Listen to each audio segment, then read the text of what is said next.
লা নিনায় প্রভাবিত হতে পারে বৈশ্বিক পণ্য বাজার। লা নিনা জিনিসটা কি? লা নিনা জিনিসটা হচ্ছে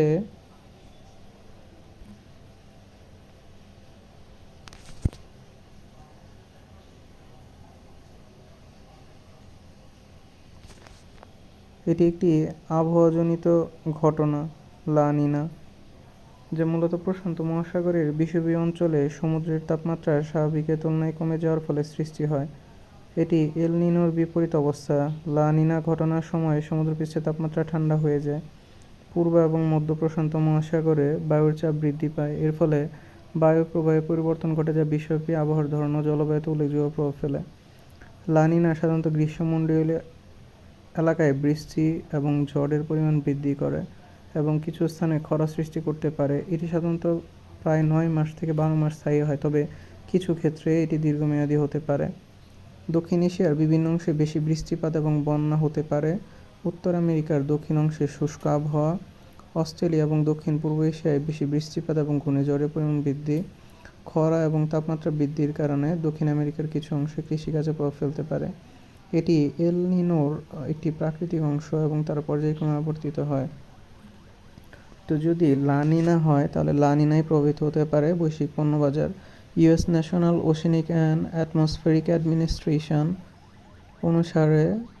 অনুমান অনুসারে US National Oceanic and Atmospheric অ্যাডমিনিস্ট্রেশনের অনুমান অনুসারে এল নিনোর পরবর্তী ধাপে শুরু হতে পারে লা নিনা।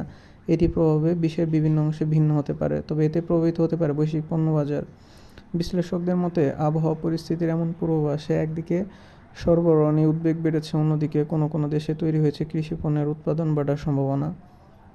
খবর দিয়েছে আনাদুলো এজেন্সি। বিশ্লেষকরা জানান, লা নিনা আবহাওয়ায় পরিস্থিতিতে সবচেয়ে বেশি ক্ষতিগ্রস্ত হতে পারে কৃষি পণ্য। অতিরিক্ত বৃষ্টিপাতে বন্যার ঝুঁকি বাড়তে পারে, ফলে ক্ষতিগ্রস্ত হতে পারে ফসল উৎপাদন ও মজুত। তবে এই সময় ব্রাজিলে অতিরিক্ত বৃষ্টিপাতে বাড়তে পারে সয়াবিন উৎপাদন, ফলে নিম্নমুখী হতে পারে পণ্যটির দাম। অন্যদিকে ইন্দোনেশিয়া এবং মালয়েশিয়ার এই সময় চাল ও পাম অয়েল উৎপাদন বাড়তে পারে। এদিকে যুক্তরাষ্ট্রের দক্ষিণাঞ্চলে শুষ্ক আবহাওয়া আরও কিছুদিন স্থায়ী হতে পারে বলে ধারণা করা হচ্ছে, যা প্রভাব ফেলতে পারে গমতূল উৎপাদনে। তবে দেশটির মধ্য ও পশ্চিম অঞ্চলে সয়াবিন উৎপাদন বাড়বে বলে ধারণা করা হচ্ছে। এরই মধ্যে পূর্ব এশিয়া এবং আফ্রিকা এবং অস্ট্রেলিয়ার বৈশ্বিক ধাতব পণ্যের বাজার, খনি, পরিবহন কার্যক্রম, বৃষ্টিপাত ও বন্যায় ব্যাহত হতে পারে বলে আশঙ্কা করা হচ্ছে। এ বিষয়ে future and commodity market expert Zafer Ergezen বলেন, লা নিনা আবহাওয়া পরিস্থিতির প্রভাব বিশ্বের বিভিন্ন অংশে ভিন্ন হতে পারে, তবে এই সময় যুক্তরাষ্ট্রের উত্তরাঞ্চলে হালকা ও আর্দ্র আবহাওয়া বিরাজ করতে পারে। অন্যদিকে কেন্দ্র ও দক্ষিণাঞ্চলে বিরাজ করতে পারে তুলনামূলক শুষ্ক আবহাওয়া।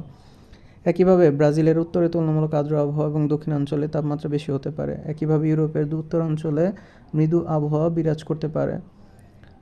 এরজেনেন জানান, ইন্দোনেশিয়া ও ফিলিপাইনে লা নিনার সময় আর্দ্র আবহাওয়া দেখা যেতে পারে, তবে এতে কৃষি পণ্যের ফলন তুলনামূলক বাড়তে পারে। তিনি আরও জানান, ব্রাজিলের কিছু অংশে গরম এবং বৃষ্টির কারণে কফি ও চিনির দাম ওঠানামা হতে পারে। যুক্তরাষ্ট্রের উত্তরাঞ্চলে বৃষ্টি এবং দক্ষিণে শুষ্ক আবহাওয়ার কারণে কমে যেতে পারে গম ও ভুট্টা উৎপাদন। লা নিনা আবহাওয়া পরিস্থিতিতে ভিয়েতনাম ও ভারতে কৃষি পণ্যের ফলন তুলনামূলক বাড়তে পারে। এজেনেন বলেন, চলতি বছর বিশ্ব প্রায় এক দশকের মধ্যে সবচেয়ে বড় হারিকেনের মুখোমুখি হতে যাচ্ছে।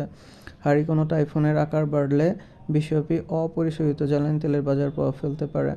এই সময় পানামা খাল দিয়ে পরিবহন এবং কন্টেনার ব্যয় বাড়তে পারে। এল নিনো আবহাওয়া পরিস্থিতিতে পূর্ব প্রশান্ত মহাসাগরে উপকূলে সমুদ্রপৃষ্ঠের তাপমাত্রা স্বাভাবিকের চেয়ে বেশি এবং পশ্চিম ও মধ্য প্রশান্ত মহাসাগর জুড়ে বিস্তৃত স্বাভাবিক বায়ুমণ্ডলের চাপ বজায় থাকে।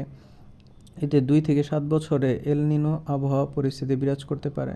এটি গত কয়েক বছর জুনে শুরু হয়ে চলতি বছর এপ্রিল পর্যন্ত স্থায়ী হয়েছিল। আর লা নিনা আবহাওয়া পরিস্থিতিটি এল নিনোর বিপরীত পর্যায়ে। এ সময় প্রশান্ত মহাসাগরের পৃষ্ঠের তাপমাত্রা 3 মাস ধরে -0.5 ডিগ্রি সেলসিয়াস নিচে থাকে, তাই প্রকৃতিতে শীতল আবহাওয়া বিরাজ করে।